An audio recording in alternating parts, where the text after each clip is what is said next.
देश में झुकने देंगे में बहुत बहुत स्वागत आप सभी का। मैं हूं आपके साथ अवन चोपड़ा। अब चुनाव है राजस्थान में, कल वोट पड़ना है, उससे पहले पनौती पापी ना जाने क्या क्या बाकी।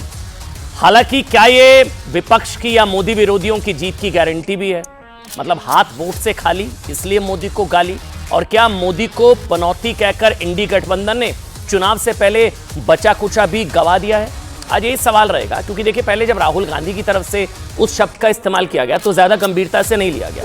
लगा कि चलिए वो ऐसी बात कहते रहते हैं, और ज्यादा गंभीरता से नहीं लिया गया। लेकिन जब ममता बनर्जी की तरफ से भी उसी बात को आगे बढ़ाया गया तो समझ में आया कि संभवतः शायद इंडी अलायंस का ये कुछ एजेंडा तय हुआ है, और उनको लगता है कि मोदी की मौजूदगी की वजह से इंडिया मैच हार गई। अब कल राजस्थान चुनावों के लिए वोटिंग होने वाली है। सवाल यह कि वोटिंग से पहले नरेंद्र मोदी को गाली या पनौती पापी कहकर इंडिया अलायंस ने क्या खुद को हिट विकेट तो नहीं कर लिया? क्या इंडिया अलायंस का पनौती कांड पूरे गठबंधन पर भारी पड़ने वाला है? क्योंकि ये देखिए इतिहास गवाही, कोई हम अनोखी बात नहीं करें। आप सभी जानते हैं कि जब जब राहुल गांधी या कांग्रेस ने प्रधानमंत्री पर निजी हमला, व्यक्तिगत हमला किया है, तो वो कांग्रेस को संभवतः हमेशा उल्टा पड़ा है। चाहे 2019 के चुनाव से पहले चौकीदार चोर वाला बयान हो, या फिर नीच आदमी या मौत का सौदागर, इन सारे बयानों पर कांग्रेस को हिट विकेट होना पड़ा है। इस बार राजस्थान चुनाव से पहले राहुल गांधी ने मोदी को जो शब्द कहे, तो किसी ने, मैंने कहा ना, गंभीरता से नहीं लिया था। ठीक है, राहुल जी कहते रहते हैं और गंभीरता से नहीं लिया गया। लेकिन इसके बाद जब ममता बनर्जी ने इस चीज को आगे बढ़ाया तो संभवतः समझ में आया कि शायद ये इंडी अलायंस का कोई एजेंडा तय हो चुका है। अब राजस्थान की जनता तय करेगी कि कौन किसके साथ, और पनौती कांड किस पर भारी पड़ता है। संभवतः शायद इसलिए समाजवादी पार्टी भी अब राहुल कांग्रेस से एकदम किनारा करती हुई नजर आ रही है कि इनके चक्कर में हमारी लुटिया क्यों डूबे। जोरदार तालियों के साथ स्वागत कीजिए शहजाद पूनावाला, राष्ट्रीय प्रवक्ता, मलूक नगर बीएसपी के सांसद है। सर बहुत बहुत स्वागत। शहजाद भाई आपका बहुत बहुत स्वागत। ए.के. वाजपेयी जी है मेरे साथ, लोक जनशक्ति पार्टी से। वाजपेयी जी बहुत बहुत स्वागत। हर्षवर्धन त्रिपाठी, वरिष्ठ पत्रकार, त्रिपाठी जी आपका बहुत बहुत स्वागत। अनुराग भदौरिया, समाजवादी पार्टी से प्रवक्ता राष्ट्रीय, अनुराग भाई स्वागत। और मेरे साथ विजय कौशिक है, कांग्रेस पार्टी के नेता है। विजय भाई आपका बहुत बहुत स्वागत। शहजाद, ये अक्सर आरोप लगते हैं कि राहुल की टीम में शायद मोदी के लोग हैं। मतलब ऐसा कहा जाता है कि उनके, आपके लोग वहां पर थोड़े इंप्लांट है जो इस तरह के बयान दिलवाकर उन्हीं को हिट विकेट कराते हैं। तो ये पनौती कांड, पापी, ये सारी चीजें तो एक तरीके से मुझे नहीं पता, लेकिन चुनावी विश्लेषक बताएंगे आपको सूट ही करती है जब जब चुनावों से ठीक पहले। अब आप राजस्थान से आ रहे हैं, कल राजस्थान में वोट पड़ना है, उससे पहले क्या ये हिट विकेट वाले बयान है या फिर ये उल्टे पड़ेंगे? शहजाद पूनावाला। देखिए, सबसे पहले अमन जी, यहाँ की जनता बहुत समझदार है, तो उनको पता है कि जब देश में 10% इन्फ्लेशन रहा करता था और 10% से ज़्यादा वहाँ पर हर बार हमारी अर्थव्यवस्था 10वें स्थान पर रहा करती थी, और हर दूसरे हफ्ते बॉम्ब ब्लास्ट होते थे मुंबई, पुणे, हैदराबाद, अजमेर, जयपुर, कोयम्बटूर, चेन्नई, और कोई जवाब नहीं दिया जाता था, और रामलला जी को किस प्रकार से टेंट में रखा जाता था। तो वो पनौती का काल था, और परिवार किस प्रकार की पनौती थी। और आज तो मोदी पनौती नहीं, हाँ इनके लिए पनौती है, देश की मजबूती है, इसलिए अर्थव्यवस्था 10वें से 30वें स्थान की ओर जा रही है। इसलिए आज जिस प्रकार से जो सर्जिकल स्ट्राइक की जाती है, बालाकोट एयर स्ट्राइक किया जाता है, मुंह तोड़ जवाब दिया जाता है, और आज रामलला टेंट में नहीं बल्कि एक भव्य मंदिर में उनकी प्राण प्रतिष्ठा के साथ उनको स्थापित किया जाएगा। अगर कांग्रेस पार्टी को लगता है कि यह पनौती है कि रामलला जो है वो मंदिर में प्रवेश करेंगे, तो मुझे लगता है उनकी मानसिकता का परिचय। परंतु देखिए, झांकी रही भावना जैसी, प्रभु मुहूर्त, तो दिखाइए क्या लेकर आए। ये देखिए, परिवार ही पनौती है। अब आप देखिए कि परिवार के बारे में जब भी आप सोचेंगे, P फॉर, A फॉर, आप समझ में आ जाएगा, P फॉर परिवारवाद, A फॉर आतंकवाद, N for nepotism, A for अपराधीकरण, U for under performing economy, T for तुष्टीकरण, और I for I me myself. अगर ये करेंगे तो पनौती आपको सामने नजर आ जाएगी। इस पे तो जो लिखा हुआ है P फॉर प्रियंका लिख दिया आपने।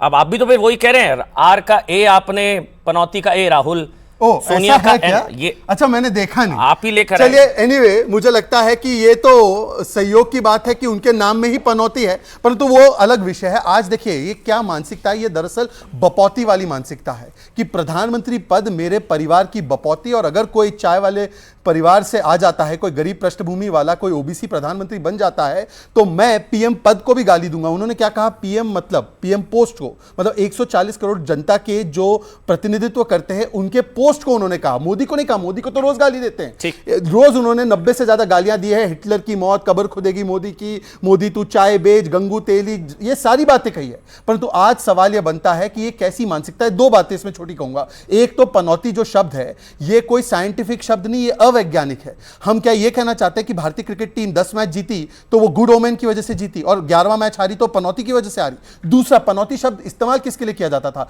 मूलतः वो महिलाओं के लिए और कुछ अमुक जातियों के लिए, जिससे कि यह भाव पैदा किया जाता था कि आप दूर रहिए। मतलब ऐसी सामंती और महिला विरोधी सोच का भी परिचय दे रहे। और राजस्थान की जनता को तो पता है कि पनौती कौन है, जिन्होंने राजस्थान को नंबर 1 बलात्कार में, नंबर 1 महिला उत्पीड़न में, नंबर 1 पेपर लीक में, नंबर 1 भ्रष्टाचार में किया। आज जनता की बातों पर बात नहीं करनी है, इसलिए गाली गलौज की दुकान फिर से खुल गई है। कौशिक जी, मैं आपके पास आऊंगा क्योंकि मेरे ख्याल से पहले ना समाजवादी पार्टी और मलूक नागर साहब से एक कमेंट ले लेता हूं, क्योंकि ये दोनों शायद गठबंधन की पनौती कांग्रेस को समझते हैं, इसलिए आपसे किनारा कर लिया। मैं ये पूछ लेता हूं एक बार पहले, अनुराग भाई, चालू पार्टी की ऐसी भाषा, आपके शब्दों में चालू पार्टी, मैं थोड़ी ना, मतलब अखिलेश जी ने बोला था, जो आपके बगल में खड़े हैं कांग्रेस पार्टी, अखिलेश जी के शब्दों में चालू पार्टी की ऐसी भाषा की वजह से ही क्या आप लोगों ने गठबंधन से अपने आप को किनारा किया?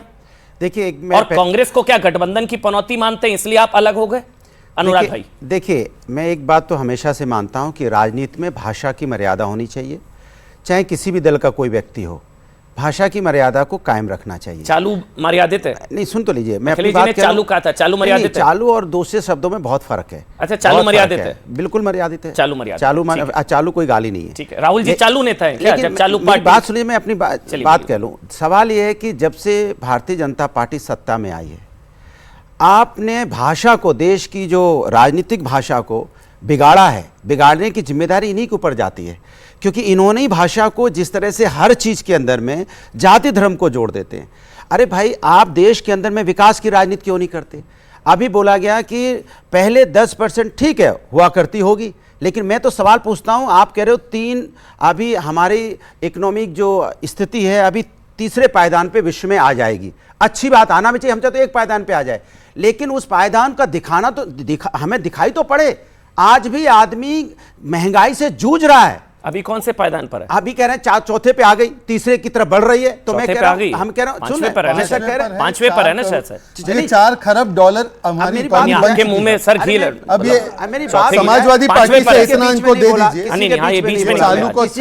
अनुराग भाई की अच्छी बात है, वो कह रहे हैं बीच में नहीं बोलेंगे वो। ये मानसिकता आपकी जानकारी के लिए पांचवी में है। पांचवी बात है, चौथी मैं मुंह से निकल गया, मैंने कहा चौथी की तरफ बढ़ रही है। तो चलिए, ये कहते हैं चौथी की तरफ बढ़ रही है, फिर तीसरी की तरफ बढ़ाते हैं, हम कहते हैं एक की तरफ आ जाए, क्या दिक्कत है, हिंदुस्तान नंबर 1 पे हो। लेकिन सवाल यह नहीं है, सवाल यह है कि देश की क्या महंगाई कम हो गई? क्या जो आप महंगाई पे जोर मारते थे कि समाज के अंदर जब गरीब आदमी या कमजोर आदमी अपना थैला लेके घर के बाहर निकलता है, तो जो महंगाई उसको जो थपेड़े मारती है, वो लौटते लौटते परेशान हो जाता है। उसको इससे मतलब है कि उसका आटा, चावल, दाल, रोजमर्रा की चीजें कितनी महंगी, उससे लेना देना है, उससे कोई लेना देना नहीं कि आप उसको डाटा क्या दे रहे हो। 2 सवाल पूछ सकता हूं? मैंने आपको पूरा बोलने दिया। पहला सवाल, कांग्रेस मतलब महंगाई कंट्रोल को लेकर आपको कांग्रेस से उम्मीद है या बीजेपी से? इन दोनों में से एक को चुनिए। मुझे समाजवादी से उम्मीद है। समाजवादी पार्टी सेंटर में थोड़ी सरकार बना रही है सर। सुन तो लीजिए, उत्तर प्रदेश में आपने देखा जो विकास की, ये अब इनकी देख ली क्या है, राजस्थान में कह रहे हैं कि हम सिलेंडर 450 रुपए में देंगे। मैं कहता हूं उत्तर प्रदेश में, पर वो आपकी सरकार है, राजस्थान में सपना दिखा रहे हैं, उत्तर प्रदेश के लोगों को क्या गुनाह किया है, उन्हें दे दो 400 रुपए। अनुराग भाई, पहले सवाल का जवाब आपने दे दिया। दूसरा सवाल, क्या राहुल गांधी की इस भाषा से, पनौती वाली भाषा से, क्या समाजवादी पार्टी सहमत है, हाँ या ना? मैं तो सीधी सी बात बोलता हूं कि राजनीति के अंदर में मैं तो बीजेपी की किसी भाषा से सहमत नहीं होता। जो तो बोलिए ना, जो इस तरह की भाषा बोलते हैं, आप बोलिएगा। किसी भी राजनेता से, जो संवैधानिक पद पे बैठे हुए लोग हैं, उनके किसी भी नेता के बारे में गलत शब्दों का इस्तेमाल नहीं होना चाहिए। राजनीति के अंदर में यह बंद होना चाहिए। लेकिन भारतीय जनता पार्टी को सबक लेना चाहिए कि लगातार पार्लियामेंट के अंदर में इनका एक सांसद किस तरह की भाषा का इस्तेमाल किया, जो मैं यहां नहीं बोल सकता। इन्होंने क्या उसको सस्पेंड या टर्मिनेट किया, पार्टी से निकाल देते, तब आप एक मिसाल कायम करते कि नहीं, हमारी पार्टी में भी कोई गलत भाषा बोलेगा, उसको हम पार्टी से निकाल देंगे। इनके नेता कुछ भी बोलते रहते हैं। भदौरिया, मुझे ये नहीं पता कि आपकी कोई अभी भी अंडरस्टैंडिंग है, क्योंकि सारे शब्दों में कांग्रेस के खिलाफ बोलने में अभी भी आप हिचकिचा रहे हैं। भाई मैं बोल रहा हूं, पनौती किसने कहा, पापी किसने कहा? अनुराग भाई मुझे बोलने देंगे, अनुराग भाई मुझे बोलने देंगे, एक मिनट। हमारी आवाज, विपक्ष की आवाज सत्ता के खिलाफ होगी। हम लोकतंत्र में विश्वास करते हैं। ठीक है, मैं बोलूं पनौती किसने कहा? मैं कहता हूं किसी ने अरे कहा, आपको लेकिन मेरा डर क्यों सवाल लग तो रहा है सत्ता कांग्रेस से के होगा। खिलाफ बोलने में? सदन के अंदर में खड़ा अखिलेश होकर जी ने व्यक्ति खुद पूरे चालू पार्लियामेंट पार्टी का बोल दिया, अपमान कर रहा था, पूरे राष्ट्र का अपमान कर शहजाद रहा था, पूनावाला, अपने उसके बाद कार्रवाई और हर्षवर्धन हर्षवर्धन त्रिपाठी, जी वाजपेयी जी, बात मलूकनगर, विजय जी, आ रहा हूं। शहजाद जल्दी से 30 सेकंड में जवाब, फिर मेरे को आगे बढ़ना होगा, जल्दी से। पार्टी को कहना चाहता हूं, अपने चिरकुट नेताओं से हमारी पार्टी चालू कहना पार्टी को तो ठीक है, संवैधानिक है, मर्यादित है। चिरकुट कहना, और ये पूर्व मुख्यमंत्री अबू आजमी ने महिलाओं के विषय में जो बोला, आजम खान ने जया प्रदा के विषय में जो बोला इनरवेयर को लेकर, एक सेकंड सुन लीजिए, बीच में नहीं बोलिए। और शफीकुर रहमान बर्क ने जब बच्चियों की एज को 18 से बढ़ाकर 21 किया गया शादी के लिए, तो उन्होंने कहा ये आवारा है लड़कियां। अब मुझे बताइए, ये भी संवैधानिक पोस्ट पे थे। और जहां तक 2014 से पहले का मीटर इनका बंद हो जाता है, अटल बिहारी वाजपेयी को खड़े होकर संसद में सोनिया गांधी ने गद्दार कहा। यहां पर एक सांसद खड़े, पूछ लीजिए उनसे कि ये शब्द कहे गए थे नहीं कहे गए थे। तब मोदी जी कहां थे इस सीन पर? मौत का सौदागर जब बोला गया मोदी जी को, जब गुजरात को गाली दी गई, पार्टी के सांसद है। अच्छा चलिए आप बोल लीजिए, 30 सेकंड। मैं पूछना चाहता हूं, देश की मान बढ़ाने वाली, देश के लिए मेडल जीतने वाली पहलवान महिलाएं पार्लियामेंट से 500 दूरी पे अपना न्याय मांग रही थी, तड़प रही थी, आपने उसको रोड पे घसीटा। कौन सांसद आपका खड़ा हुआ? कौन नेता उनके साथ खड़ा हुआ? आप बताइए। मैं पूछना चाहता हूं, मणिपुर की महिलाओं के साथ अन्याय हो रहा था, अत्याचार हुआ, आपका मुख्यमंत्री वहां पे था, क्या आपने किया? आज तक वहां परेशानी है, उस पर चर्चा क्यों नहीं करना चाहते आप? क्यों नहीं बात करना चाहते आप? हाथरस की बेटी पे क्यों नहीं चर्चा करना चाहते? अब मैं मलूकनगर साहब के पास जा रहा हूं। अंकिता जो केस हुआ उस पर चर्चा क्यों नहीं करना चाहते? अनुराग सत्ता में रह के आप मिसाइल, अनुराग हम ऐसे बढ़ेंगे ना, अनुराग भाई अगर ऐसे इतिहास में जाएंगे तो फिर अनुराग भदौरिया होगा, ये होगा कांग्रेस वाले। अगर ऐसी हम इतिहास में जाएंगे तो वो याद दिला देंगे कि लड़कियां गलती हो जाती है, मुलायम सिंह यादव का बयान इतिहास हो गया। नहीं जाते, लड़कियां नहीं जाते। इसलिए मैं मलूकनगर साहब आपके पास आ रहा हूं। मलूक भाई मेरा आपसे सवाल ये है, आपको लगता है कि क्या चिंता की बात है? मलूक भाई आपको लगता है कि क्या इस तरह के स्टेटमेंट उल्टा बीजेपी की मदद करते हैं या मोदी की ही मदद करते हैं? इस तरह के निजी हमले या पर्सनल अटैक, चाहे मौत का सौदागर, नीच, चाय वाला, न जाने क्या क्या, और अब पनौती पापी, ये उल्टा इन्हीं की मदद करेंगे मलूकनगर साहब? देखिए, और इंडिया अलायंस को नुकसान पहुंचाएंगे। देखिए, मैं बहुत आराम से सुन रहा था, मैं बोल रहा हूं तो प्लीज मुझे बोलने देना। बोलिए। पहली बात तो ये है कि कांग्रेस तो कंफ्यूज थी ही थी, इसीलिए 3 साल तक इनका अध्यक्ष नहीं बना पार्टी का। नेता सदन में बोलता है हमारे से तो प्रधानमंत्री मोदी जी आप 100 बार बन जाओ। और कल जहां पे मंदिर पोस्ट करा बीजेपी ने, और वहां कांग्रेस ने राहुल गांधी जी हनुमान बन के पोस्ट कर दिए। कंफ्यूज तो 100% ये है ही है। और मुझे तो एक चीज और लग रहा है, भदौरिया जी मेरे बड़े प्यारे दोस्त हैं और मैं इनकी खुल करके, मैंने वकालत करी और कांग्रेस को खुल करके लताड़ा कि आप अपने सहयोगी, हालांकि उस गठबंधन में सो कॉल्ड इंड, उसमें हम नहीं है, पर जिस तरह का अखिलेश वखलेश के बेइज्जती करी, अब तो ये भी नहीं है। हाँ, खुल करके हमने इनकी बात रखी, पर ये भी अभी कंफ्यूज हैं, ये खुल करके क्यों नहीं आते बीच में? जो कांग्रेस की गलतियां निकालें, और जो बीजेपी की और सरकार की गलतियां, वो सरकार की गलतियां निकालें। एक तो ये, दूसरा एक प्रश्न आपसे भी है हल्का सा साहब, आपसे एक प्रश्न बोलिएगा, स्टूडियो में आते ही हल्का सा, स्टूडियो में आगे भी देखे ना कांग्रेस के बगल में खड़े हुए हैं। प्रश्न आपसे भी है, ये बैंड थे कांग्रेस के भी और समाजवादी के भी इंडिया के गठबंधन में, और आपको भी इन्होंने बैंड कर रखा था और ये भी बैंड थे, बहुत परेशान थे। तो ये आज बुलाए क्यों आपने? मैं तो एक तो ये भी जानना चाह रहा हूँ। दूसरा, पनौती जो है सर, इसलिए हमने बुलाया, हमने तो कभी बयान किया ही नहीं ना। अच्छा ठीक है, इन्होंने किया था, हमने तो किया नहीं। पनौती जो है, जो लोग बढ़िया, कि मेरे बेटे भी विदेश पढ़ के आईवी लीग कर स्तर पास आउट है, जो ज्यादा बढ़िया अंग्रेजी पढ़ते लिखते हैं, हिंदी के शब्दों का उनको पता नहीं होता, जो सलाहकार बोल देते हैं ये बढ़िया रहेगा, इससे तुझे मूर्खों का सरदार कहा है, मगर राम ने तुम्हें कहा, तुम भी कोई ऐसी बात बोल दो जो देश में हल्ला मचे, आके बोल दी पनौती। अरे भाई, पनौती का अर्थ समझो पहले। मैं 2014 में एमपी लड़ रहा, बीजेपी मेरे खिलाफ जीती, तो बीजेपी मेरे लिए पनौती थी क्योंकि मैं हार गया। 2019 में मैं चुनाव जीता और पाकिस्तान और हिंदुस्तान की बाउंड्री से उठा हुआ तूफान, पूरा गुजरात इनका, पूरा राजस्थान इनका, पूरा हरियाणा इनका, पूरा दिल्ली, मेरे बराबर वाली प्रधानमंत्री की सीट भी मेरी पहली सीट है जहां मैं बीजेपी को रोका, मैं पहले हारा हूं, जीतने दो। तो मैं अब की बार पनौती बीजेपी के लिए बना, तो राहुल गांधी जी को कैसे पता ये पनौती है? उनका करियर खत्म कर दिया नहीं, प्रधानमंत्री जी, इसका मतलब पहले कई बार वो झेल चुके उनको कि ये अशुभ हैं, तो राहुल गांधी जी कई चुनाव हार चुके, इवन अब की बार खुद भी हार गए, कई स्टेटों में हार चुके, वो झेल चुके थे। तो मेरे हिसाब से पनौती का शब्द, पनौती का शब्द, सब खत्म कर रहा हूं, पनौती का शब्द वहां हिंदी के जो भाषा का जो उपयोग है, जो उसका अर्थ है, जो उसको कहां पे उपयोग करना चाहिए, वहां सेट बैठता नहीं था। और अब आपकी बात का असली जवाब दे रहा हूं। अच्छा प्लीज। ये लोग कंफ्यूज होने की वजह से बॉल को गद्दा मार के देते हैं और ये छक्का मार देते हैं और चौका मार देते हैं बीजेपी वाले। असलियत में उनकी नाकाबिलियत इनकी काबिलियत बन रही है और इसलिए इनको क्रेडिट चला जाता है। कौशिक भाई, विजय आप सही बात बोलो ना। जो काम कांग्रेस ने किया 2014 में, जनता ने उसको आउट कर दिया। उसी रास्ते पे बीजेपी चल रही है। 2024 में बीजेपी को भी आउट कर देंगे। भाई कांग्रेस को आउट इसलिए किया था कि जनता का भला नहीं कर रहे थे वो। आज कांग्रेस ने कुछ खराब किया तभी तो जनता ने हटाया ना। अब हम कांग्रेस की बात करते करते मेरा अब एक तो आप इतने कंफ्यूज हैं, 19-22 में इनको आप इतने कंफ्यूज हैं अनुराग भदौरिया। अभी आप कह रहे हैं कांग्रेस बीजेपी में कोई फर्क नहीं है, तो कांग्रेस के साथ क्यों हाथ मिलाया था? 17, 19 और 22 लोकल बॉडी में। विजय कौशिक, जो मलूक नागर ने कहा, मेरा सीधा सवाल है, डरे हुए लोगों को चुप तो कराइए। साहब की बात को पूरा ठोक के समर्थन करता हूं। ठीक, बीजेपी और कांग्रेस में कोई फर्क नहीं। चलिए अब मैं विजय भाई आपके पास आ रहा हूं। क्या कर रहे हैं? बोले कांग्रेस को छोड़ रहे हैं, क्यों चिंता है? कांग्रेस को कौन कहां क्या कर रहा है? कांग्रेस बीजेपी सेम है, जिम्मेदारी मिली है जनता के भले के लिए। अब मैं विजय कौशिक आपके पास आ रहा हूं। जनता की जो सेवा बताए कीजिए। बताए नहीं अभी किसके क्या बात है? पहले हम डरे हुए लोगों को चुप तो कराइए। विजय कौशिक, आपसे मेरा सवाल है, कांग्रेस पार्टी के नेता है भाई, जो मलूक भाई ने बोला, जिस आदमी ने एक नेता का करियर खत्म कर दिया, उस बेचार जो 40 शायद चुनाव रिकॉर्ड बनाया था राहुल गांधी जी ने, तो उनके लिए तो शायद संभवतः मोदी जी पनौती होंगे ही होंगे।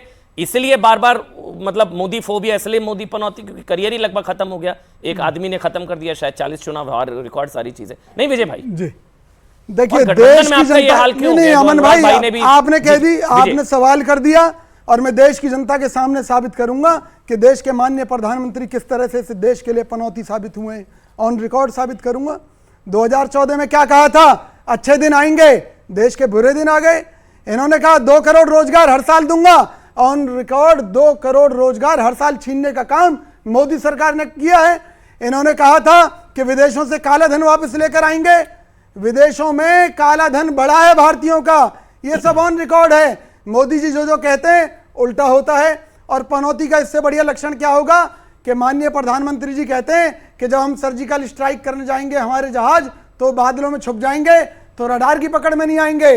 मोदी जी कहते हैं कि सपने में कांग्रेसी उनकी हत्या की साजिश रच रहे हैं। अरे भाई, तुम तो कांग्रेसियों के सपने में घुसकर ये पता लगा लेते हैं कि तुम्हारे खिलाफ कांग्रेसी क्या साजिश रच रहे हैं।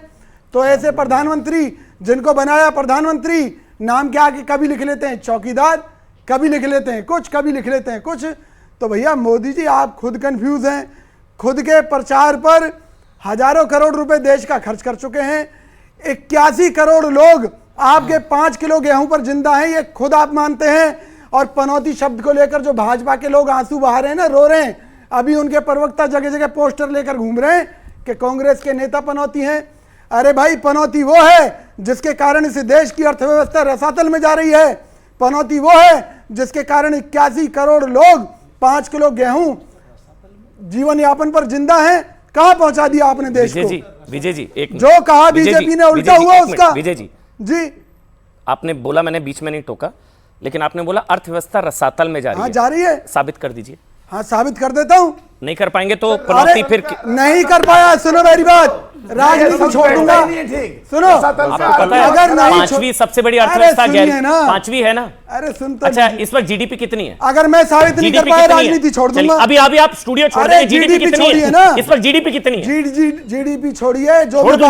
जीडीपी कितनी है? सुनिए ना, जीडीपी पता नहीं है, इकोनॉमी पर ज्ञान दे रहे हैं। जीडीपी कितनी है इस समय? ये सरकारी आंकड़े। अच्छा, जीडीपी की फुल फॉर्म पता है? जीडीपी का फुल जिसने फॉर्म देश की 81 करोड़ जनता को 5 किलो गेहूं पर जीने के लिए मजबूर कर रखा है। जीडीपी कितनी है? वो सही है या 81 करोड़ लोगों की गरीबी ठीक है? आराम से जीडीपी कितनी है? आप मेरी बात सुनिए। सरकार आपको इकोनॉमी पर ज्ञान दे रहे हैं, आपको जीडीपी नहीं पता। जीडीपी की फुल फॉर्म पता है आपको? अरे खूब मालूम है। बताइए ना, बच्चे जानना चाह रहे हैं ना? जीडीपी की फुल फॉर्म बताइए। अमन भाई, मेरी बात सुनिए। आपको नहीं पता क्या? अरे भाई मुझे सारी मालूम है। जीडीपी की बताओ। फुल आप फॉर्म नहीं पता है बीजेपी के क्या? एजेंट बनकर क्या काम कर रहे हैं? जीडीपी की फुल फॉर्म नहीं अरे पता जो मैं कह रहा हूं मैं उसका जवाब आपने तो दे बोला रहा हूं। अर्थव्यवस्था रसातल में पहले चलेगी, जो आपने जीडीपी की फुल फॉर्म नहीं देश की पता। अर्थव्यवस्था की बात त्रिपाठी कर रहा जी, हूं, यही रसातल में जा रही है। सर आपको पता है कौन कैसे सी जा रही है इकोनॉमी, बता रहा हूं आपको ना। जीडीपी नहीं पता है, आप कह रहे इकोनॉमी रसातल अरे पर जा मुझे रही है। सब मालूम है मेरे भाई। बताइए ना अमन फिर। भाई, बताता अच्छा मुझे रहो। नहीं बताइए जीडीपी की फुल फॉर्म क्या होती है? आर्थिक क्या होती जो है? तय करती है सरकार। अरे जीडीपी की फुल फॉर्म जीडीपी के माध्यम से। बच्चा बताएगा कोई जीडीपी की फुल फॉर्म? बताइए। Gross domestic product. Gross domestic, बताइए भाई। नहीं कौशिक जी ये ऐसे नहीं कांग्रेस को करना नहीं चाहिए पता। आपको। अरे इसीलिए भैया कांग्रेस जो आप GDP ऐसे नहीं करना है, चाहिए आपको। सरकार जो आप आंकड़े फिर जारी करती है फर्जी आंकड़े। कौन पनौती पता क्या लग जाना बात कर रहे हैं? त्रिपाठी जी मैं आपके पास आ रहा हूं। ये सारी चीजें खुद गठबंधन का इन्हें नुकसान करती है। कहा जा रहा है लॉन्चिंग हो जाएगी राहुल गांधी की इस बार, जो है अदानी के मुद्दे पर और तमाम मुद्दों पर लॉन्च हो जाएंगे संभवतः राहुल गांधी, लेकिन ये सारी चीजें तो उल्टा नुकसान करती है संभवतः। और बार बार गठबंधन में जो हाल हो गया कांग्रेस पार्टी का, समाजवादी पार्टी अलग हो गई है, चालू पार्टी कहते हैं, चिरकुट पता नहीं क्या क्या, मलूक भाई भी वही बात कर रहे हैं कि कांग्रेस पार्टी ने जो हाल किया वो सारी चीजें। तो कांग्रेस पार्टी का गठबंधन में यह हाल होना, क्या इसके पीछे भी उनके सेल्फ गोल है? हर्षवर्धन त्रिपाठी भी, वाजपेयी जी, हर्षवर्धन त्रिपाठी। देखिए अमन भाई, मुझे लगता है कि राहुल गांधी की निजी पीड़ा को राष्ट्रीय चर्चा का विषय बनाया जा रहा है। ये उनकी निजी पीड़ा है, क्योंकि सच बात है कि जिस व्यक्ति को आदत रही हो, बाप दादा, नानी, उनके पिताजी सबके सब प्रधानमंत्री रहे हो, जहाँ सबको ऐसे दरबार लगाकर खड़े रहते हो, वहाँ एक व्यक्ति इस तरह से प्रधानमंत्री बने और सिर्फ प्रधानमंत्री नहीं बने, राजनीति उनकी पूरी तरह से ध्वस्त कर दे, तो पनौती तो है प्रधानमंत्री नरेंद्र मोदी। लेकिन एक चीज़, क्योंकि मैं अर्थशास्त्र का विद्यार्थी हूँ, तो 2-3 छोटे छोटे आंकड़े बताता हूँ, क्योंकि सामने सारे बच्चे बैठे हुए हैं, नौजवान हैं, इनका भविष्य तय होना है। एक तो ये कि जब हम कहते हैं कि महंगाई बहुत बढ़ गई, बेरोजगारी बहुत बढ़ गई, तो लोगों को कोविड काल का डेटा याद रहता है, जब दुनिया मंदी में चली गई थी। आज हम दुनिया की सबसे बड़ी तेजी से बढ़ती हुई अर्थव्यवस्था है, और कोविड का एक आंकड़ा आपको बताता हूं, आप लोगों को ध्यान में रहना चाहिए। कोई भी नेता आएगा वो आपको डिबेट में कहेगा कि एमएसएमई बचा लो, एमएसएमई बचा लो। जब कोविड काल था तो एक इमरजेंसी क्रेडिट गारंटी स्कीम थी भारत सरकार की, उसकी वजह से देश में 15 लाख एमएसएमई इकाइयां बच गईं, जिसकी वजह से रोजगार बच गया, नहीं तो देश की बहुत बुरी हालत होती। पहली चीज।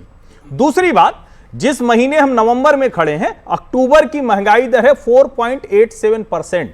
ये जो आरबीआई का टारगेटेड होता है 4 से 6%, उसके भीतर है। तीसरी महत्वपूर्ण बात, आप लोग चूंकि रोजगार के लिए निकलेंगे, रिकॉर्ड लो है अनएम्प्लॉयमेंट रेट, जो FY18 में यानी 2018 वाले साल में, वित्तीय वर्ष में, जो 6 पॉइंट के ऊपर थी, अभी वो 3.2 है अनएम्प्लॉयमेंट रेट। ये 3 आंकड़ा बताना जरूरी है, क्योंकि बार बार लोग इकोनॉमी की बात करते हैं। बाकी मैं नहीं बताऊंगा कि अभी हर महीने $1 बिलियन से ज्यादा का हम मोबाइल एक्सपोर्ट कर देते हैं। अब राहुल गांधी ये कहते हैं और प्रधानमंत्री उनको मूर्खों का सरदार कह देते हैं। मेरा ये मानना है कि कोई भी किसी को निजी टिप्पणी नहीं करनी चाहिए, लेकिन जब आप संदर्भ के साथ बताते हैं तो जनता को बात समझ में आती है। बिना संदर्भ के बताते हैं, आप भारतीय क्रिकेट टीम के कौशल पर टिप्पणी करते हैं, तो देश को बुरा लगता है। वाजपेयी जी, फायदा ही पहुंचाते हैं ऐसे बयान तो उल्टा नहीं, चाहे पनौती, पापी, self goal, self goal, self goal, self ये गोल। बार बार प्रूव भी हुआ है। हम एक बात कहते हैं कि ये राहुल गांधी अभी पिछले 2-2.5 साल से नफरत के बाजार में मोहब्बत की दुकान खोल रहा हूँ, तो अब ये क्या स्टेटमेंट दे रहे हैं? मतलब अब क्या दोबारा नफरत फैलाना चाहते हैं?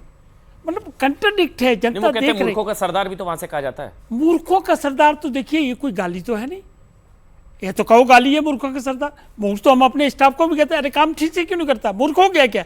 ये गाली नहीं है। सवाल ये है कि प्रधानमंत्री राहुल गांधी, स्टाफ नहीं है ना, मैं उसी पे आ रहा हूँ। प्रधानमंत्री 75 साल के होने वाले हैं और राहुल गांधी अभी मेरे ख्याल से 50 के आसपास हैं, तो अपनी बुजुर्गों को भी सम्मान नहीं देंगे। और वो खाली बुजुर्ग नहीं है, उनसे एज में बड़े नहीं है, देश के प्रधानमंत्री भी हैं। मतलब आप क्या पैटर्न सेट कर रहे हैं? चुनाव लड़िए, चुनाव लड़ने के लिए किसने मना किया है? लेकिन इस तरह से आप वोटिंग से 2 दिन पहले इस तरह के बयान देख के, ठीक कहा अभी एक सज्जन ने कि भैया उनका स्टाफ, पनौती का मतलब राहुल गांधी को नहीं पता होगा क्या है पनौती का मतलब, जो लिख के दे दिया बोल दिया। लेकिन देश के लोकतंत्र विश्व की सबसे बड़ी डेमोक्रेसी है, और आपका चैनल भी देखा जाएगा और बाकी चैनल भी पूरे विश्व में देखे जाते हैं। क्या डिबेट हो रही है? पनौती, ये डिबेट का विषय है? डिबेट का विषय है कि डेवलपमेंट हुई कि नहीं हुई, प्रधानमंत्री ने कोई सरकार को कहाँ ले गए, कहाँ नहीं ले गए। एक सेकंड, ये डिबेट के विषय है। लेकिन उनको साइडलाइन करके सेल्फ कॉल करोगे तो उसका नतीजा क्या निकलेगा? 2014 में यही हुआ, 2019 में यही हुआ, और यही 2024 में मोदी कौन नहीं चाहता कि विकास पर वोटिंग हो या विकास मुद्दा हो? तो कौन नहीं चाहता? ऑपोजिशन नहीं चाहता या आप लोग नहीं अगर इतनी समझदार है तो पनौती कहां से वर्ड आ गया? ये कहते हैं मोदी जी आपने इतने 80-81 करोड़ों को जो मुफ्त भोजन दे रहे हो वो क्यों दे रहे हो? वो डिबेट का विषय कौन बनाएगा? पॉलिटिकल पार्टी बनाएंगी। अगर हम डेवलपमेंट की बात करते हैं, अगर हम डेवलपमेंट की बात, अनुराग आ रहा हूं, बीच में आ रहा हूं ना सर, चुनाव अमन भाई नहीं लड़ रहे हैं, सॉरी, एक करके चुनाव अमन भाई नहीं लड़ रहे हैं। जीडीपी की फुल फॉर्म पढ़ लीजिए, एक मिनट रुक जाइए, आ रहा हूं सर, एक मैं मिनट। जीडीपी की आप एड्स की फुल फॉर्म बता कौशिक जी बीच में मत बोलिए ना, आपसे रिक्वेस्ट कर रहा हूं, आप सीनियर लीडर हैं भाई कांग्रेस पार्टी मैंने कह के, दिया इतने अगर वरिष्ठ नेता हैं, बीच में घोषित ना कर दूं तो राजनीति छोड़ दूंगा। ठीक है, करो डिस्कस। चलिए आ रहा हूं, करूंगा जी, देखिए करूंगा पिछले 9 सालों में ये सब स्टूडेंट बैठे हुए हैं, इनको भी जानकारी है, ये भी महसूस करते हैं कि 9 साल में मोदी जी के जो पल्ले में है सफलताएं ज्यादा हैं, ज्यादा नहीं है, बहुत ज्यादा हैं। असफलता होगी तो 1-2 होगी, और जब असफलता होती है तो मोदी जी जाते हैं, खुद आंसू पहुंचते हैं, जाके ये क्रिकेट मैच में क्या हुआ है, गए पंडाल में, अंदर जाके खिलाड़ियों को सांत्वना देंगे, कोई बात नहीं, दोबारा करेंगे इसको। तो ये पनौती शब्द उनके लिए इस्तेमाल करना, आप लोगों को भी लगता है महसूस कि ये प्रधानमंत्री पर इस तरह के पर्सनल अटैक क्या ऑपोजिशन की हेल्प करता है या उल्टा उनका नुकसान करता है? नुकसान करता है। क्यों लगता है आपको नुकसान करता है? जी हाँ। क्यों? क्योंकि उन पर कोई नॉलेज तो होती नहीं है, उसके अकॉर्डिंग वो कुछ भी वर्ड यूज़ कर रहे हैं, तो हमें पहले नॉलेज होनी चाहिए ना उसके बारे में, और फिर उन्हीं पे सवाल करते हैं कि आपको नॉलेज नहीं है, फिर कैसे बोल रहे हो उसके बारे में। तो आपको लगता है कि प्रधानमंत्री पर इस तरह के पर्सनल अटैक मतलब उल्टा नुकसान करते हैं? हाँ, क्यों लगता है ऐसा? ऐसा क्यों लगता है सर? बिकॉज जब तक उस चीज़ का नॉलेज नहीं है, जैसे आपके टॉपिक चल रहा है पापी, राहुल गांधी जी, उनको नॉलेज नहीं होगी क्या? मतलब वो तो इतने, सर उनको वो विदेश से पढ़े हुए हैं, तो उनको जैसे कि उनको स्क्रिप्ट दिया जाता है, तो फिर वो उसी बेस पे बोलते हैं, तो उनको नॉलेज होनी चाहिए सबसे पहले इस चीज़ का। एक मिनट त्रिपाठी जी, एक मिनट, और कोई आपको क्यों लगता है स्क्रिप्ट दी होगी? उनको कोई फ़ायदा नहीं हो सकता वो बोलने से, बिकॉज क्योंकि जो राहुल गांधी है मतलब उनके परिवार की पूरी हिस्ट्री रही है, जो उनके देश के प्रधानमंत्री रहे, मतलब इंदिरा गांधी, राजीव गांधी, जो कि उन्हें पता है जो 2014 से पहले जो देश की इकोनॉमी व्यवस्था थी, मतलब और जो 2014 के बाद इस समय अर्थव्यवस्था है, वो काफ़ी डिफरेंस है, मतलब मैं मानता हूँ। नहीं, वो कहते हैं फिर मूर्खों का सरदार भी तो कहा जाता है, कि तो उसी का जवाब है, मूर्खों का सरदार कहा गया और दूसरे तरह से पनौती कहा गया। गलत है, सही है? क्या इस तरह के अटैक करने से फायदा होता है या नहीं होता है? नहीं होता।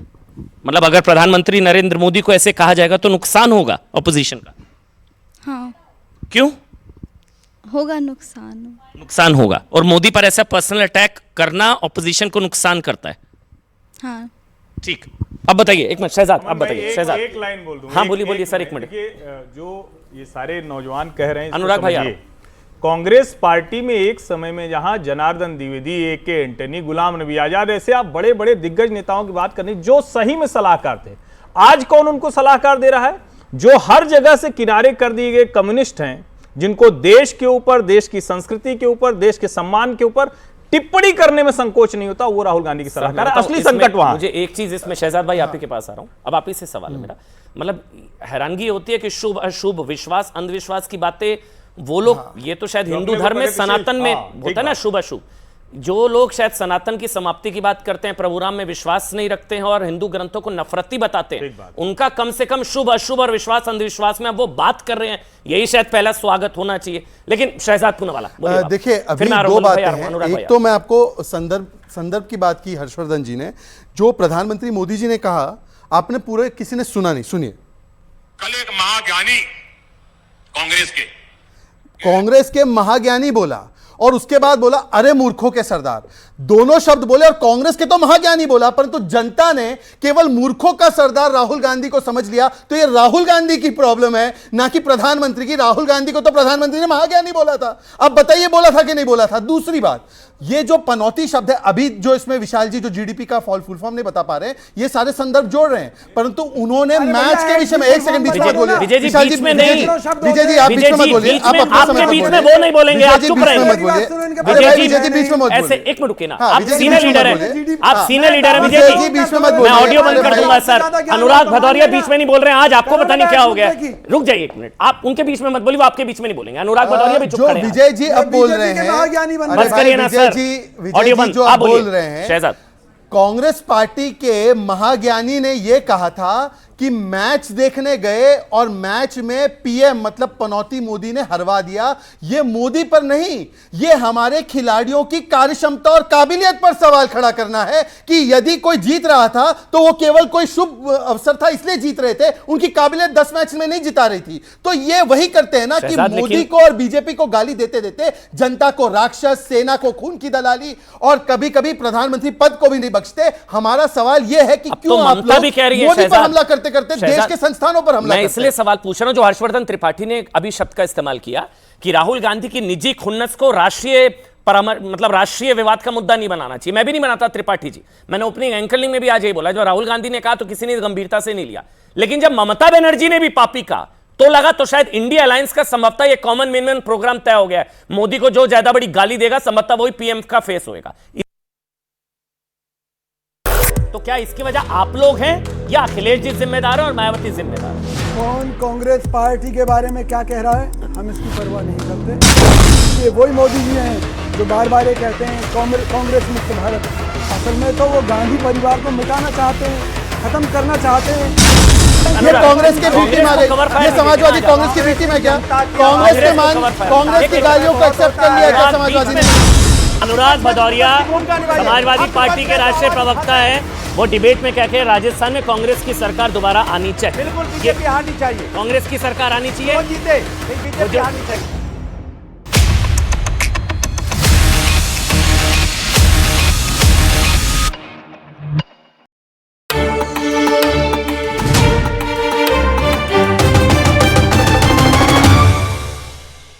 प्रभु जी भुजिया में क्या है इतना खास? क्या है ये केरल के मसालों की कारीगरी? क्या है ये उस मिर्च का जादू जो आती है आसाम से? क्या है ये राजस्थान के मोठ का स्वाद, सदियों का इतिहास और आने वाली कई सदियों का विश्वास? प्रभु जी भुजिया, भुजिया का दूसरा नहीं, पहला नाम। ये नया इंडिया, नए नजरिए का इंडिया, जहां लोगों का नंबर 1 भरोसा बनता है वो जो उनके मुद्दे, उनकी आवाज निडर होकर उठाता है, लोगों की नंबर 1 पसंद बनता है वो जो सिर्फ रफ्तार नहीं जिम्मेदारी पर भी विश्वास रखता है। देश का नंबर 1 न्यूज चैनल बनता है वो जो देश हित और जनहित दोनों को सर्वोपरि समझता है। न्यूज़ 18 इंडिया, नए इंडिया का नया नंबर 1 न्यूज चैनल। कहाँ? वो हमारे पड़ोसी ना गुप्ता जी, उनको डिनर पे बुला लेंगे कभी। प्रभु जी सोन पापड़ी बांटने की नहीं, खाने की चीज है। प्रभु जी सोन पापड़ी बस मौका चाहिए जी। प्रभु जी बस मौका चाहिए जी। So Rusty loves watching hip hop on TV, huh? And don't forget Theo, treadmill पर 20 मिनट रोज। अरे बेचारा एक साथ कितना लोड लेगा? क्यों? Pinolex भी तो लेता है। So no stress. Pinolex।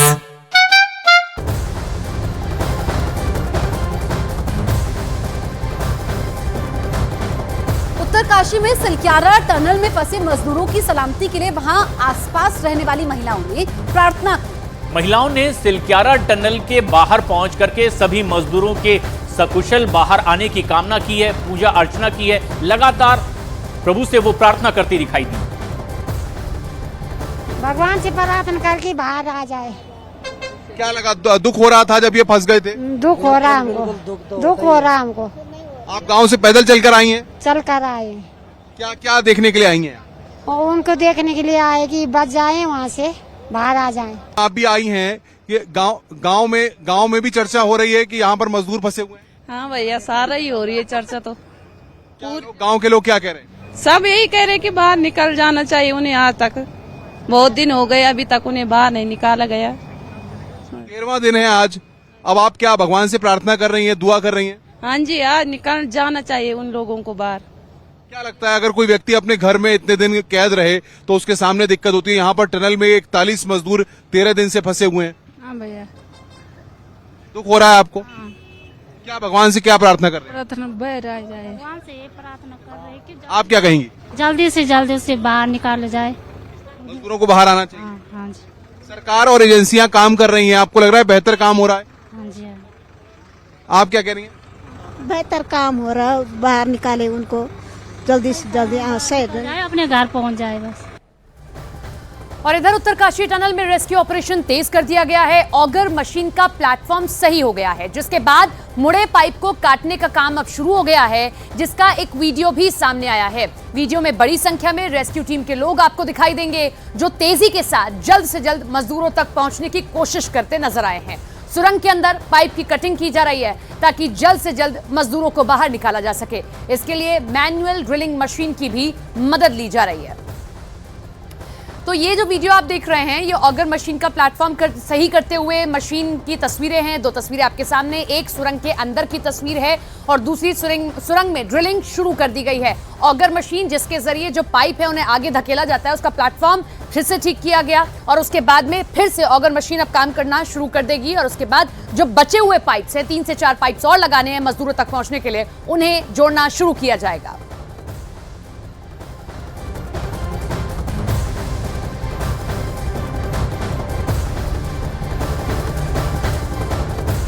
इधर सिलक्यारा टनल में वर्टिकल ड्रिलिंग की भी तैयारी पूरी की जा चुकी है।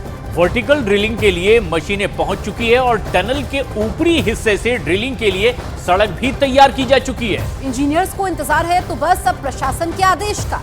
प्रशासन से हरी झंडी मिलते ही अब वर्टिकल ड्रिलिंग का काम भी शुरू कर दिया जाएगा। वर्टिकल ड्रिलिंग प्लान बी के तहत शुरू की जाएगी और प्लान बी तब शुरू होगा जब प्लान ए कामयाब नहीं होगा। दरअसल ये मशीनें आप तस्वीरों में देख रहे हैं जो वहां पर तैनात कर दी गई है। अभी फिलहाल कोशिश ये है कि सिलक्यारा की ओर से जिस तरह से पाइप अंदर डाली जा रही है, वहां से स्ट्रेचर के जरिए बाहर निकाला जाए, लेकिन अगर किसी तरह की बाधा आई तो वर्टिकल ड्रिलिंग के लिए भी प्लान पूरी तरह से तैयार है। 15-16 तारीख से हम जो यहाँ पे वो मैनेजमेंट की डायरेक्शन पे यहाँ पे रेस्क्यू में हेल्प करने के लिए आए हुए हैं और जो फर्दर यहाँ पे जो अथॉरिटी है उन्होंने हम लोगों को एक प्लान दे रखी है। जो प्लान हम लोगों ने 5 प्लान चॉक आउट की थी, उसमें से एक वर्टिकल रेस्क्यू टनल बनाने के लिए जो 1.2 मीटर डाया की जो वर्टिकल शाफ्ट बनाना है, उसके लिए जो मशीन्स हैं हमारी आपके सामने हैं यहाँ पे, ये इरेक्ट हो चुकी हैं। कल हम लोगों को बोला कि आप असेंबली तैयार करके इसको जो वो ऊपर लोकेशन के लिए मूवमेंट के लिए तैयार कर दीजिए। तो ये आपके सामने जो हमारी मशीन जो वो रेडी है, जैसे अब फर्दर हमारे को क्लियरेंस मिलेगी हम इसको मूव कराएंगे। अभी BRO और जो इसका मैकेनिक ऑपरेटर है, ड्राइवर है, वो कल पूरा सर्वे कर चुका है। उन्होंने बोला कि सड़क जो है वो जाने काबिल है, चली जाएगी। अगर कहीं प्रॉब्लम आएगी तो BRO जो वो हेल्प करने के लिए तैयार है, वहाँ वाइडनिंग की अगर रिक्वायरमेंट होती है तो। अदरवाइज वो कल सर्वे कर चुके हुए हैं, हमारे को ये मैसेज दिया कि हम चले जाएंगे उस रोड में। तो आज से आप लोग ऊपर से वर्टिकल ड्रिलिंग करेंगे क्या? आदेश होगा, हमारे को आदेश होगा तभी तब करेंगे। सभी मशीन चढ़ा के आप रखेंगे ऊपर? चढ़ाने के लिए भी आदेश होगा तभी, अदरवाइज हम लोगों ने तो इस लोकेशन पे जो रेडी रखा है, अभी हम मूवमेंट के लिए क्लियरेंस के। सिलक्यारा सुरंग में हैवी मशीन लगातार काम कर रही है इस रेस्क्यू ऑपरेशन को अंजाम तक पहुंचाने के लिए, लेकिन कुछ दिन पहले ही मशीन के इस भारी कंपन की वजह से खबर ये आई कि एक मलबा गिर गया है और इसके बाद इसमें एक नई बाधा आई। रेस्क्यू टीम ने मजदूरों को बाहर निकालने के लिए अब एक नया प्लान तैयार किया। प्लान बी और प्लान सी भी तैयार कर लिया गया है। हम आपको बताते हैं कि दरअसल आगे की योजना क्या है। ये आप तस्वीरों में देखिए, प्लान बी क्या है। जिस तरह से इस सिलक्यारा की तरफ से अभी ड्रिलिंग की जा रही है, मजदूरों तक पहुंचने की कोशिश की जा रही है, लेकिन प्लान बी और प्लान सी भी तैयार किया गया है। अगर इस प्लान में बाधा आई तो पहली ड्रिलिंग 90 मीटर की जाएगी प्लान बी के तहत और ये इस तरफ से एक रास्ता बनाया जाएगा ताकि मजदूरों तक सुरक्षित इस टनल में पहुंचा जा सके। लेकिन पहली ये जो ड्रिलिंग है 90 मीटर की होगी, जबकि दूसरी ड्रिलिंग 320 मीटर की होगी और इसके लिए भी ये प्लान तैयार कर लिया गया है कि जिस तरीके से ये रास्ता बनाया जा रहा है, अगर इसमें बाधा आती है सिलक्यारा की तरफ से जाने के लिए तो ये मशीनें तैनात है और ये वर्टिकल ड्रिलिंग की जाएगी, ऊपर से रास्ता बनाया जाएगा और इन मजदूरों तक पहुंचने के लिए एक नया रास्ता तैयार होगा और ये मशीनें बाहर तैनात भी कर दी गई है। आदेश का इंतजार है कि क्या ये सफलतापूर्वक मिशन आगे बढ़ रहा है या अब वर्टिकल ड्रिलिंग की जरूरत पड़ रही है। लेकिन इसके अलावा भी एक और प्लान तैयार रखा गया है, यानी मजदूरों को सुरक्षित बाहर निकालने के लिए हर संभव कोशिश और मुकम्मल योजना प्लान सी तैयार किया गया है। ये प्लान सी क्या है, तस्वीर देखकर समझिए। दरअसल डंडाल गांव है, इस तरफ सिलक्यारा और इस तरफ डंडाल गांव, बीच में मजदूर फंसे हुए हैं। अब एक प्लान सी के तहत योजना बनाई गई है, दूसरे छोर से डंडियाल गांव की तरफ से खुदाई की जाएगी और इसके लिए चट्टानों और पत्थरों को तोड़ने के लिए जो बीच में एक बड़ी बाधा बने हुए हैं, तकरीबन 3 बड़े धमाके ब्लास्ट भी किए गए हैं ताकि क्रैक किया जाए और ड्रिल करके अब वहां से रास्ता बनाया जाए। मतलब यह है कि अगर इस तरफ सिलक्यारा की तरफ से किसी भी वजह से रेस्क्यू ऑपरेशन में रुकावट आ गई, कोई बाधा आ गई, तो फिर वर्टिकल ड्रिलिंग होगी, वहां से रास्ता बनाया जाएगा। डंडाल गांव की तरफ से मजदूरों को निकालने के लिए भी पूरी योजना मुकम्मल कर ली गई है। पिछले 13 दिनों से उत्तरकाशी की सिलक्यारा सुरंग में फंसे मजदूरों को निकालने का काम अब और तेज कर दिया गया है। रेस्क्यू टीम मजदूरों से सिर्फ 14 मीटर की दूरी पर है। उम्मीद यह है कि शाम तक रेस्क्यू ऑपरेशन पूरा हो जाएगा और मजदूरों को बाहर निकाल लिया जाएगा। ये हम 5 तस्वीरें आपको इस पूरे रेस्क्यू ऑपरेशन की दिखा रहे हैं। और रेस्क्यू ऑपरेशन 14 मीटर की मात्र दूरी, 41 मजदूर अंदर फंसे और आज खुशखबरी मिल सकती है।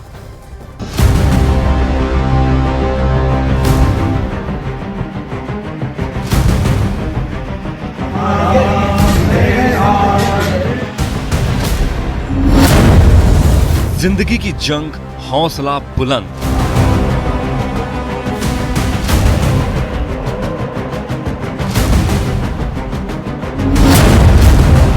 ऑगर की दहाड़, टूटेगा पहाड़।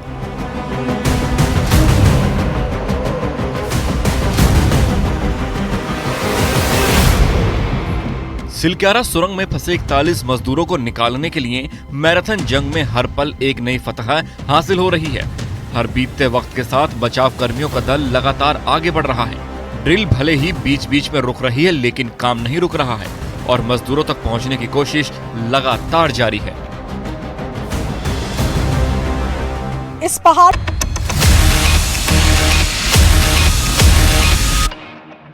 तो ममता भी कह रही है शहजाद, जो पापी कहा गया कि पापी की वजह से चुनाव हार गए, उनको तो भगवा से भी प्रॉब्लम थी कि भगवा जो ड्रेस थी। देखिए, नाम ममता है, परंतु उनकी पहले भी भाषा इस प्रकार की रही है।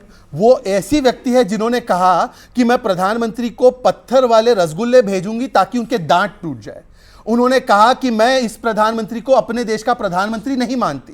और मैं यही कह रहा हूं ना कि एक पार्टी से नफरत करते करते, ये व्यक्तिगत खींच महसूस करते करते, ये लोग कभी हिंदू को, कभी रामचरितमानस को, कभी मां लक्ष्मी को, कभी किस प्रकार से सनातन धर्म को गाली देने से ऊपर नहीं उठते और भारत की क्रिकेट टीम को भी नहीं छोड़ते। और ऐसे एक लास्ट आपको पता है खड़गे जी ने क्या कहा? अब खड़गे जी ने कहा कि ये मोदी जो है ना, मोदी घांची है, घांची तेली होते हैं, तेली कहां से बैकवर्ड हो गए? अब पूछिए अनुराग भदौरिया से, पूछिए मलूक नागर से कि तेली तो ईबीसी में आते हैं। ठीक, अच्छा, हाँ, आप बोलना कांग्रेस पर आरोप है। अच्छा लगा इन्होंने लक्ष्मी शब्द का इस्तेमाल किया, लेकिन हमारे लिए शब्द नहीं है, वो देवी है। अभी लक्ष्मी शब्द है।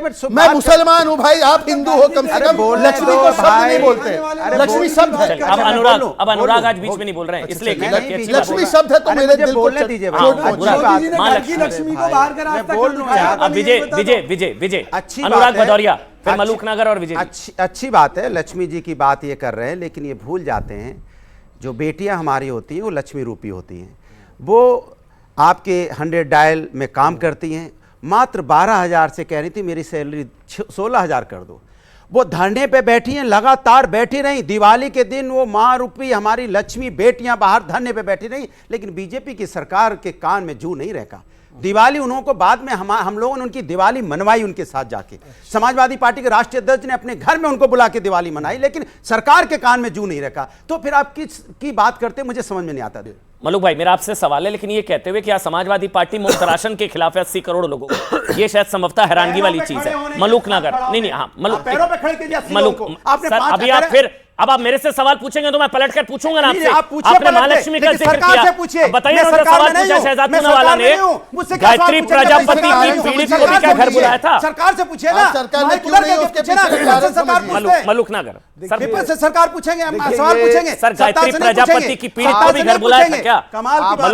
मलूक नागर, फिर विजय जी आपके पास, हर्षवर्धन जी, मलूक नागर। व्यूअरशिप पूरा देखता हुआ देश, पूरा देखता हुआ वर्ल्ड, और इस तरह की डिबेट में वहां तक पहुंचेंगे, मेरे हिसाब से ठीक नहीं है। मुझे एक बात कहनी है, देश हमारा सबसे पहले है और देश के लोग पहले हैं, और देश का पूरे वर्ल्ड में हमारा मैसेज एक बढ़िया जाना चाहिए।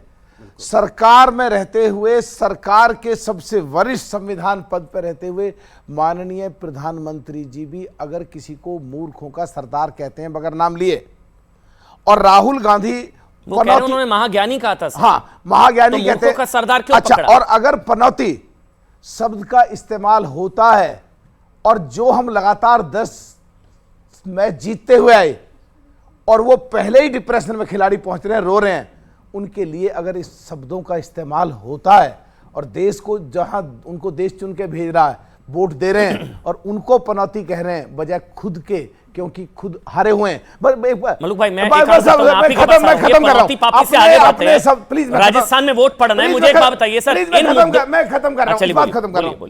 दोनों ही पार्टियों को, सत्तारूढ़ को भी और विपक्ष की सबसे बड़ी पार्टी के सबसे बड़े नेता को, ये शब्द बिल्कुल नहीं होने चाहिए और टेलीविजन पे एक घंटे की बहस बिल्कुल नहीं होनी चाहिए। हमारे देश की साख देश में भी और विदेश में भी खराब होती है। अभी तो इसलिए पूछ रहा हूं आपसे, पनौती पापी से अगर आगे बढ़े, बात चुनावों की करें, तो चुनावों में गठबंधन का टूटना, कांग्रेस का अलग थलग होना गठबंधन में, जैसे कुछ मैं ट्विटर पर पढ़ रहा, कुछ लोग तुलना कर रहे जैसे दिवाली में सोन पापड़ी का हाल होता है, गठबंधन में कांग्रेस का हाल वो हो गया, कोई पूछ ही नहीं रहा है। देखिए ये तो इसका जो स्थिति हो गई है, एक लाइन में जवाब देता हूं। इसका फायदा बीजेपी को मिलेगा? सर एक लाइन में जवाब देता हूं। कोई फायदा नहीं मिलने वाला है इस पूरे, देखिए बात मेरे से चल रही है, पता नहीं क्यों। देखिए इसका पूरा एक ही लाइन में जवाब है। सारा विपक्ष इकट्ठा हो गया, बसपा यानी हम अलग खड़े थे क्योंकि हमें पता थी ये बहुत जल्दी बिखरने वाला है, क्योंकि कांग्रेस जो सबसे बड़ी पार्टी थी उस गठबंधन में, उसे जो अपने परिवार में इज्जत देनी चाहिए थी, इज्जत देनी नहीं आती। वो डाका डालते हैं। हमारे 6 विधायक राजस्थान में तोड़ के ले गए, 7 विधायक मध्य प्रदेश में तोड़ के ले गए, 3 विधायक हमारे उत्तराखंड में तोड़ के ले गए और आखिर में सबसे बड़ी पार्टी जो इनके गठबंधन में थी, जो यूपी जिसकी उसका देश, और यूपी बगैर अखिलेश जी के, बगैर सपा के हो नहीं सकती थी, बगैर बीएसपी के हो नहीं सकती थी, उसको अरे छोड़ो अखिलेश को। असलियत में कांग्रेस में लीडरशिप नहीं है, नेतृत्व नहीं है, नेतृत्व में कंफ्यूजन है पूरा का पूरा। जो तुलना लोग ट्विटर पे कर रहे हैं, मैंने नहीं करी, लोग मैंने पढ़ा कि जैसे दिवाली में सोन पापड़ी का हाल होता है, गठबंधन में आप लोगों का हाल वो हो गया है। तो क्या इसकी वजह आप लोग खुद हैं, जो मलूक नागर जी कह रहे हैं, जो अनुराग भदौरिया चालू पार्टी चिरकुट नेता, पता नहीं क्या क्या इतनी गालियां पड़ रही हैं आप लोगों को, आपके बगल में आकर खड़े हुए हैं, तो क्या इसकी वजह आप लोग हैं या अखिलेश जी जिम्मेदार है और मायावती जिम्मेदार है? कौन कांग्रेस पार्टी के बारे में क्या कह रहा है हम इसकी परवाह नहीं करते। हम उन लोगों को भी गले लगाते हैं जो हमें गालियां देते हैं, हम मोदी जी को भी गले लगाते हैं। राहुल गांधी जी ने देश की संसद में मोदी जी को गले लगाया था, जबकि ये वही मोदी जी हैं जो बार बार ये कहते हैं कांग्रेस मुक्त भारत। असल में तो वो गांधी परिवार को मिटाना चाहते हैं, ख़त्म करना चाहते हैं और यही उनकी मंशा है जिसमें वो कभी कामयाब नहीं होंगे। आपने अर्थव्यवस्था की बात की, मैं इन बच्चों से सवाल करना चाहता हूं, यहाँ बैठे हुए बच्चों से, कि भाई जब $140 प्रति बैरल तक अंतर्राष्ट्रीय स्तर पर पेट्रोल डीजल के क्रूड ऑयल के रेट पहुंच गए थे, तब 70 रुपये लीटर पेट्रोल था, और मोदी सरकार में $30-35 प्रति बैरल तक क्रूड ऑयल के रेट आ गए, तब भी लोगों को 90-100 रुपये लीटर पेट्रोल मिला है। तो अर्थव्यवस्था उस समय अच्छी थी, ये आज अच्छी है। हमारे समय में हमने कहा था कि भारत अब अपने पैरों पर खड़ा है, सक्षम है, अब हम किसी देश से कभी कोई मदद नहीं लेंगे। लेकिन मोदी राज में दूसरे देशों के आगे झोली फैलाकर मदद मांगनी पड़ी। इनके राज में 100 लाख करोड़ का कर्जा एक्स्ट्रा बढ़ गया है। तो ये अर्थव्यवस्था अच्छी हुई है या इसका बेड़ा गर्क हुआ है? 125 करोड़ जनता में 25 करोड़ बच्चे भी होंगे, 100 करोड़ जनता में 81 करोड़ लोगों को 5 किलो गेहूं मोदी जी दे रहे हैं। यानी कि वो लोग इतने गरीब हैं, 5 किलो गेहूं नहीं मिला तो मर जाएंगे। तो देश की अर्थव्यवस्था अच्छी हुई है बुरी हुई है? 7.5% कह रही है। अब फिर बुरा लगता है, फिर बुरा लगता है कि आपकी बातें जब सुनते हैं ना, जब आपकी बातें सुनते हैं, फिर आप लोग पूछते हैं कि मूर्खों के सरदार क्यों कहते हैं पीएम। हाँ बताइए।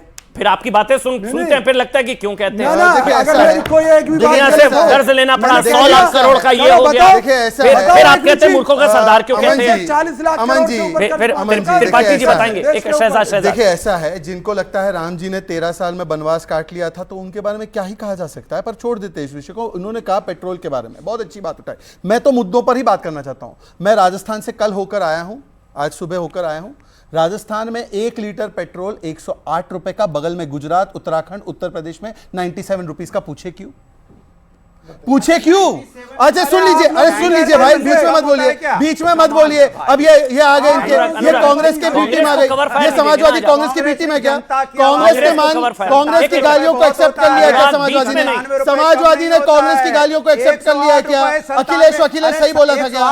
ये क्यों बीच में बोल रहे हैं भाई? कांग्रेस का सवाल, मैं राजस्थान के विषय पे सवाल उठा रहा हूं। कांग्रेस तो अखिलेश क्या आपकी बेइज्जती कर रही है, आप कांग्रेस को कवर फायर दे रहे हैं। बस एक मिनट, क्योंकि त्रिपाठी जी के पास जाना है। आप एक मिनट इसमें ऑडियो दे दीजिए, एक minute Aman ji please, Aman ji audio दे दीजिए। मैं तो खुश हूं कि अब राजस्थान के विषयों पर बात होगी, और यहां पर जो चीख रहे हैं ना, इनके तो समाजवादी पार्टी का अध्यक्ष कौन है राजस्थान में ये भी पता नहीं होगा नाम, तो ये काहे बीच में बोल रहे हैं? कौन है बताओ, कौन है बताओ नाम कौन है? नाम नहीं पता इनके अध्यक्ष राजस्थान पे चीख कर बोलना, बताइए ये बताओ कौन है? बता रहा हूं, हम लोग के सांवरिया जी वहाँ अध्यक्ष हैं। सांवरिया जी बताओ, मेरी बात, ये सांवरिया बनकर सुन लो यार, सांवरिया मत बनिए उनके कांग्रेस पार्टी के। अब सुन लीजिए, और सुनिए, सांवरिया वो विधायक जीतने जा रहे हैं, कितने सीटों पर लड़ रहे पूछ लीजिए एक बार, इतने बहुमत राजस्थान में कितने सीट पे लड़ रहे? एहसास हो जाएगा। अब एक काम करते हैं अनुराग, आप इनके बाद बोलिएगा ना, बीच में बोलेंगे नहीं, तो मैं पूछ रहा हूं, आप इनके बाद बोलिएगा, मैं इनके बाद बोलिएगा। एक बड़ी कमाल की बात है,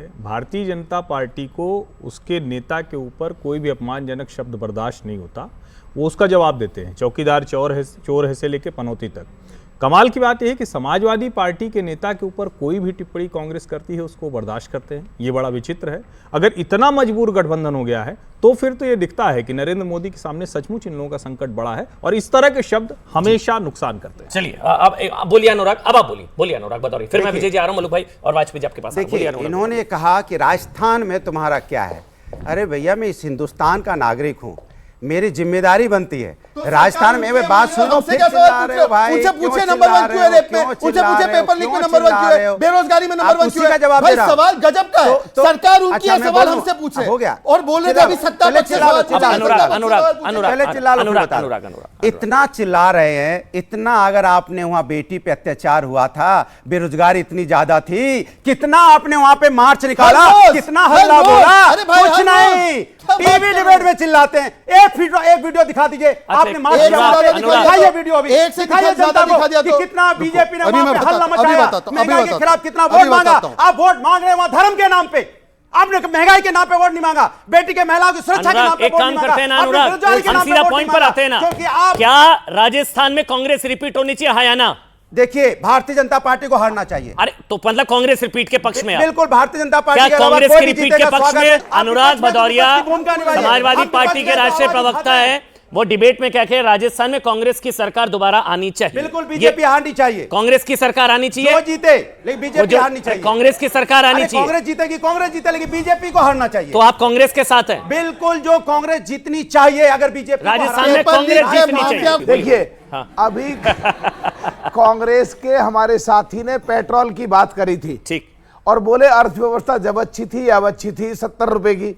इसलिए अगर किसी ने भी बात करी है कि पूरे देश में सबसे महंगा पेट्रोल राजस्थान की सरकार बेच रही है, तो उसको कोई अधिकार नहीं है यहाँ पर पेट्रोल की बात करने का। एक तो ये है, दूसरा, अभी आप हमारे वहां की राजस्थान की बात चल रही है, राजस्थान में दलित पूरे नाराज हैं क्योंकि हमारे 6 विधायक दलित पार्टी के तोड़ के ले गए, डाका डाल के ले गए, और सारे पिछड़े नाराज हैं। और वो लोग आज के तारीख में जो सरकार है उससे आज की तारीख में बीजेपी से भी वो खुश नहीं है, क्योंकि जो पिछड़े और दलितों को मिलना चाहिए नहीं मिला। वो लोग जो हमारे पीछे 6 थे, हनुमान बेनीवाल के पीछे 3 विधायक थे और आरएलडी का 1 विधायक था, हम सबके विधायक बढ़ के आ रहे हैं, और हम समाजवादी के भी आ रहे हैं, कहनी भाई पता नहीं क्यों। और हमारे इतने विधायक जीत के, हमारे विधायक इतने जीत के आएंगे कि हमारे बगैर सरकार नहीं बन सकती, ना कांग्रेस की तो बिल्कुल नहीं बन सकती, पर भाजपा की भी नहीं बन सकती। लेकिन राजस्थान चुनावों में कांग्रेस अपने दलित और ओबीसी नेताओं की अनदेखी और अपमान के आरोप भी लग रहे हैं। यह आरोप खुद प्रधानमंत्री नरेंद्र मोदी ने लगाए हैं। प्रधानमंत्री का आरोप है कि कांग्रेस अपने होर्डिंग में अपनी पार्टी के राष्ट्रीय अध्यक्ष मल्लिकार्जुन खड़गे की फोटो इसलिए नहीं लगाती है क्योंकि मल्लिकार्जुन खड़गे दलित समाज से आते हैं। प्रधानमंत्री ने कहा कि एक दलित मां के बेटे के साथ कांग्रेस पार्टी का ऐसा सलूक हैरान करता है, मल्लिकार्जुन खड़गे। इसके अलावा प्रधानमंत्री नरेंद्र मोदी ने कांग्रेस के बड़े नेता सचिन पायलट के लिए कहा कि कांग्रेस स्वर्गीय राजेश पायलट की खुन्नस उनके बेटे सचिन पायलट से निकाल रही है। अब देखिए, प्रधानमंत्री का इशारा उस घटना की ओर था जब दिवंगत राजेश पायलट ने 1997 में पार्टी अध्यक्ष के लिए सीताराम केसरी के खिलाफ चुनाव लड़ा और इसके बाद गांधी परिवार के समर्थन से एक तरह से मतलब उसको गवा दिया गया। अब देखिए जो आरोप हैं प्रधानमंत्री की तरफ से कि सचिन पायलट की अनदेखी और इसके अलावा मल्लिकार्जुन खड़गे दलित नेता उनकी अनदेखी, प्रधानमंत्री के आरोपों में कितनी सच्चाई है इसका एक संकेत राजस्थान चुनाव से पहले कांग्रेस के विज्ञापनों में भी दिखा है। आज कांग्रेस की तरफ से जो विज्ञापन दिए गए उनमें ना तो मल्लिकार्जुन खड़गे आपको नजर आ रहे हैं ना ही सचिन पायलट। जो दो चेहरे इस वक्त आपको नजर आ रहे हैं अशोक गहलोत और राहुल गांधी का। प्रधानमंत्री ने कहा कि दलित मां के बेटे की अनदेखी कांग्रेस पार्टी कर रही है, विज्ञापन आपके सामने है। इसके अलावा सचिन पायलट, राजेश पायलट की खुन्नस सचिन पायलट से निकाल रही है, सचिन पायलट भी इस विज्ञापन में नहीं है। तय आप लोगों को